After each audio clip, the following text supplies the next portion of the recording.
So, in your weekly dose of Nintendo Super Switch Pro news, there's some more information around what could be possibly in the new Switch Pro. So it's exciting. We should say though that we don't really deal with rumors. So Bloomberg, very reputable news outlet, and they are running with this with certainty. So we take them for their word.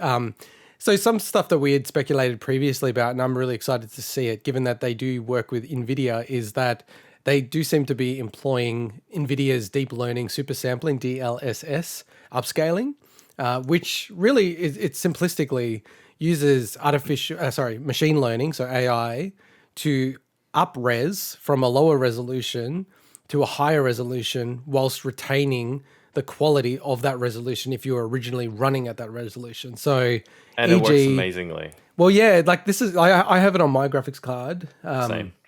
Mine was the first series that actually had it. So the 2000 series of NVIDIA chips, and even the 3000 series are even better, and the driver support's better, but it is pretty amazing. Like you'll see, a game that, is running at 720, upscale it to 1080, and it runs like it is running at 1080 if you ran that natively, but it's running at 720, which means you get a lot more frames per second. Quick question with that: does it actually impact game performance at all? No. Wow, it's all on crazy. image. Just a resolution thing, yeah. Yeah. So I used it quite heavily, if you could say that, on Cyberpunk, and I was blown away at how well it ran. And when I say impact, With I'm the high not settings. I'm not saying like upscale frame rate. I'm saying does it like cause frame rate stutters or anything?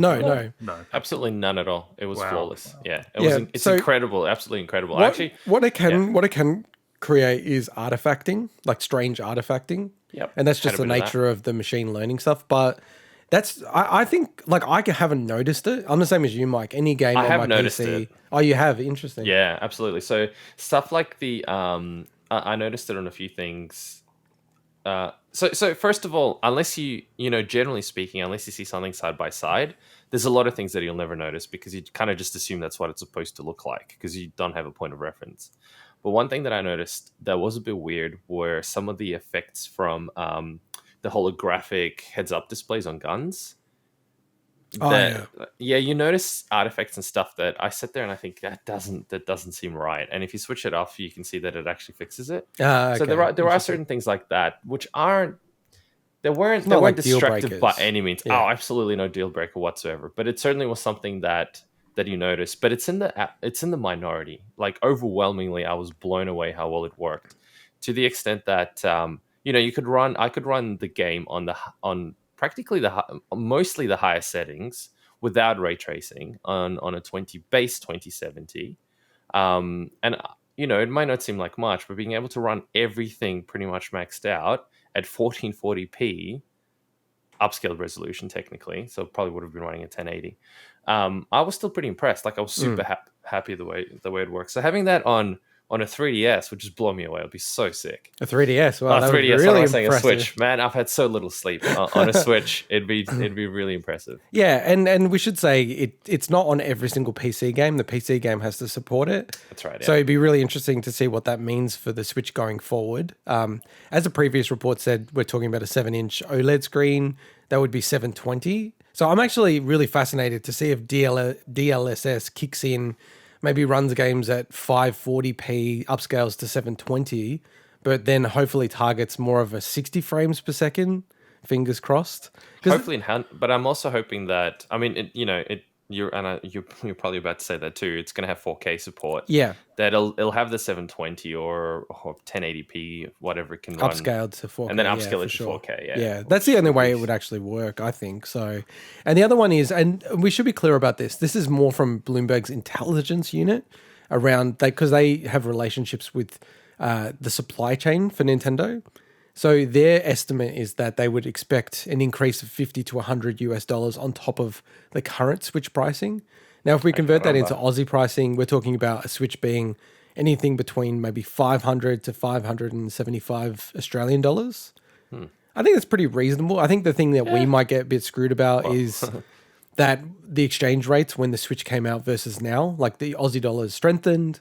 So maybe they want to just add the differential straight on top of the 480-ish RRP price in Australia, which would actually bump it up closer to 600 potentially.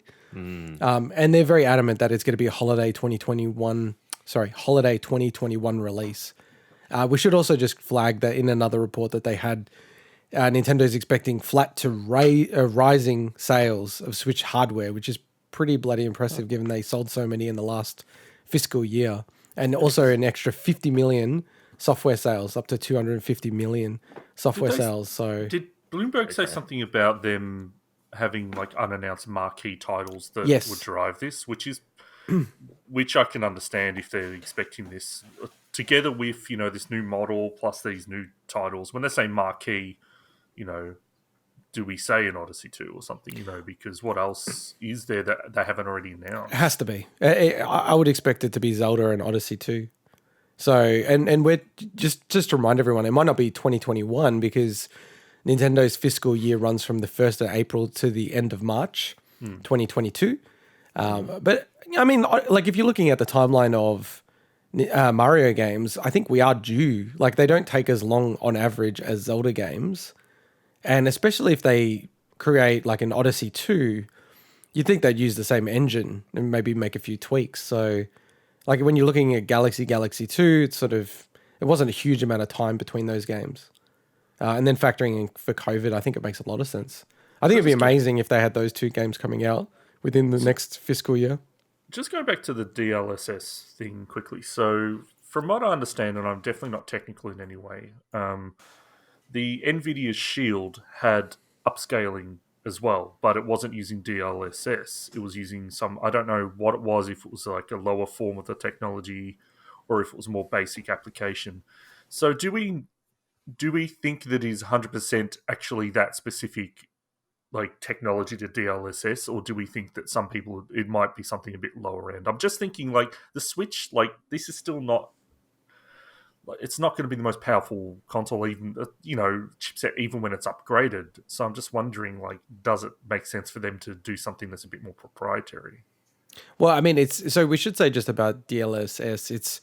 It's proprietary to Nvidia, which Nvidia supplies the chips for the Switch. So that's honestly just a coincidence. Like that's just a lucky coincidence for Nintendo, to be honest. But I mean, with Nvidia's own Shield, I'm on the article that's explaining how the Shield upscales, and I've heard previously that they don't consider this DLSS. This is a different form. Yeah, that was using AI still, but Mike probably even knows more than I do about this. But the original iteration of DLSS, and I've seen it actually on my card, was very poor. Actually, it barely worked. So it gave you maybe, just. The easiest way to think of it is just say you're targeting 1440p on your PC.